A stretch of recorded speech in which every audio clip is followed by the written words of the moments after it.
Time to catch up with one of the guys that is getting his team ready for the Eastern Conference Final. And I guess we'll go backward with Dale Parker, the head coach of Appalachian FC, before we go forward. Dale, congrats. I know you got a game coming up in a couple hours. Yes, we do. We do. Thank you very much. Yeah, it was a crazy game on Wednesday night, crazy day of traveling. Boys were phenomenal in extremely difficult conditions in terms of heat and the scheduling and the whole kind of, hour by hour was a lot different to what we're used to. But came out of it, obviously, the most important thing was come out of it with a win and survive and advance, as they say. So, then such a massive quick turnaround, and not through lack of planning, but having to go from Boone to DC to Boone to New Jersey. It's certainly been a crazy couple of days. All right, so let's go backwards a little bit and talk about the match with Alexandria. Obviously, getting ready for that, you show up, you're there, and then it's a goal out of the blocks, literally, and then another one in the 13th to get you up 2-0. And when you're on the road, that's the kind of advantage that you like. Yeah, we started really well, as we have done in recent games. I thought the first 35 minutes, we played some really good stuff, counter-pressed very well in the heat, really showed them what we're all about. And then as the half wore on, you could tell fatigue was already kicking in. I mean, it was as hot as we've played in all year. And they had a good spell at the end of the first half. We were able to see it through, get the boys in for half-time. And again, facility-wise, there was nowhere to go inside for half-time. We're out in the heat, dealing with that at half-time, which is not ideal, something we're not particularly used to. Started the second half well. I thought for the first 5 to 10 minutes, we got back into a rhythm. And then, as you know, in a knockout game, you're up a couple of goals. There is a tendency to protect what you have subconsciously, even though as a team, we're not trying to do that. We're trying to get goal number 3.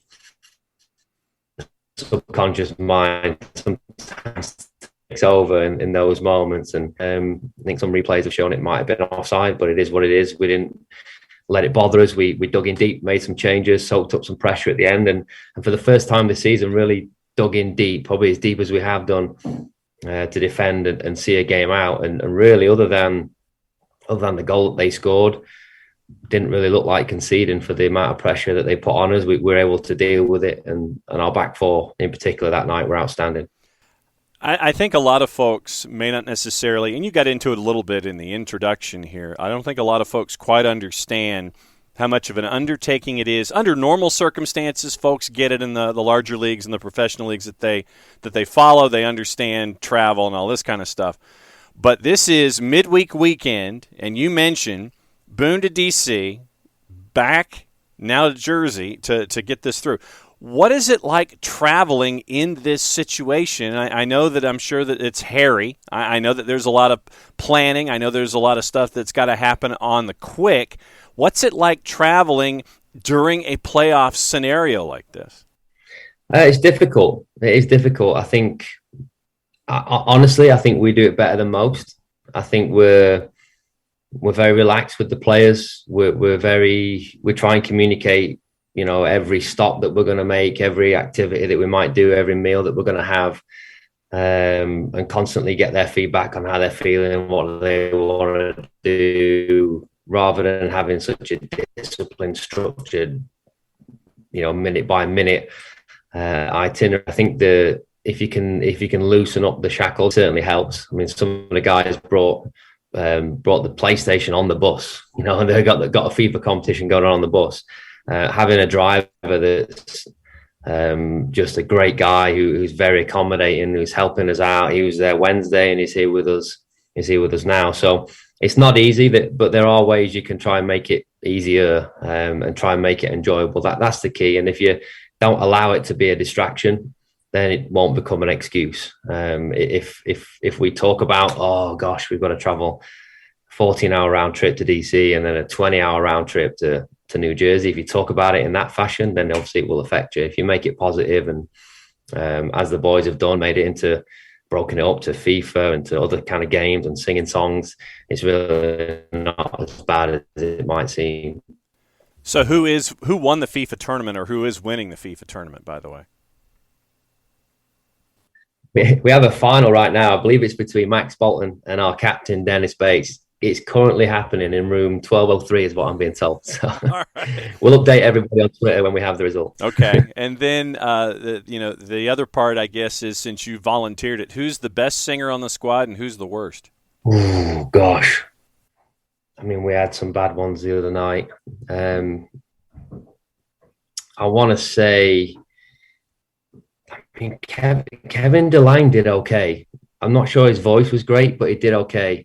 Camden Holbrook surprised us a little bit with his song choice and his early high vocals. It crumbled a little bit to the end, but I would say Camden's probably been the best so far. What was the song choice that had him go up a couple of octaves here? It was very soft, and I can't remember the song, but it was definitely a high pitched love song that got us all. It surprised us, to be honest, but we enjoyed it. So through the FIFA and the karaoke, you're getting ready for FC Motown. FC Motown traditionally in NPSL, they're not a stranger to this particular time of the schedule. Very experienced side traditionally.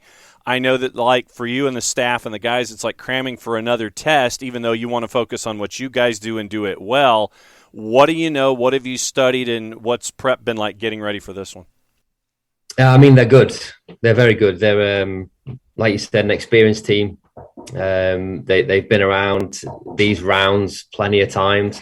They're not newcomers to this environment, and that's something that we have to play for. You know, we have to play for the fact that they've got experience. Understand that in moments when we might suffer, they've been there before. I think we're going to have to be prepared for, in terms of when the going gets tough, we've got to be prepared for those moments a little bit more so than we have in the past. So it'll be a really good test. I do feel like these are, the two teams that everyone's probably looking at moving forward in terms of if whoever advances from this might have a good chance of going all the way.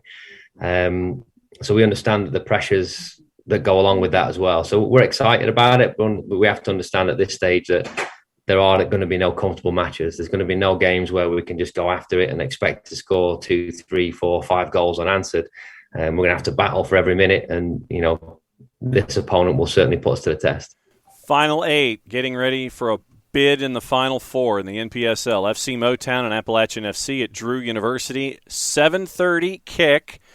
You can follow along on 11 Sports and all on these social media platforms tracking Appalachian FC. Dale, have a good match tonight. Be safe going over. Be safe getting home. We'll be keeping an eye on things, and we'll catch up with you on the flip side. Cheers, John. Thank you very much.